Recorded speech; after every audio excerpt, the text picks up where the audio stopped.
Il ministro Clini sospende per 6 mesi l'iter del rigassificatore. Il sito non è compatibile con lo sviluppo del porto. O si trova un nuovo sito per il rigassificatore di Trieste oppure bisognerà rivedere il piano regolatore portuale. E l'out-out del Ministero dell'Ambiente che con un decreto ha sospeso il progetto di gas natural riaprendo di fatto l'intera questione. Il servizio di apertura di Andrea Covre.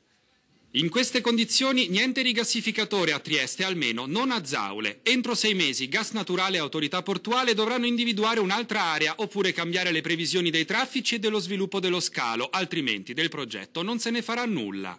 Già inviato per la controfirma dal Ministro dell'Ambiente Clini al collega dei Beni Culturali Ornaghi, tecnicamente il decreto sospende per 6 mesi l'efficacia della valutazione di impatto ambientale sul progettato impianto di rigassificazione del metano liquido, così come indicato ieri dall'apposita commissione ministeriale al termine dell'istruttoria aggiuntiva sul progetto. Acquisiti i pareri contrari presentati dal Comitato Portuale e dalla Regione, ma alla base della sospensione c'è il rapporto del dicembre 2012 dell'Autorità Portuale di Trieste sui programmi di sviluppo dello scalo. Il provvedimento infatti prende atto delle mutate situazioni del traffico marittimo e delle prospettive di potenziamento previste dal piano regolatore portuale.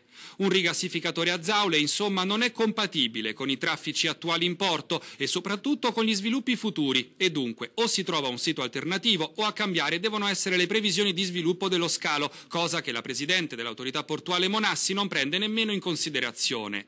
Non escludo un rigassificatore, dice Monassi da Roma, ma solo se si riuscirà ad individuare un sito alternativo. Ci si potrà ragionare per 6 mesi, ma ora, allontanata l'ipotesi Zaule, per Monassi si può puntare con più decisione sui traffici in Porto Nuovo e sulla piattaforma logistica.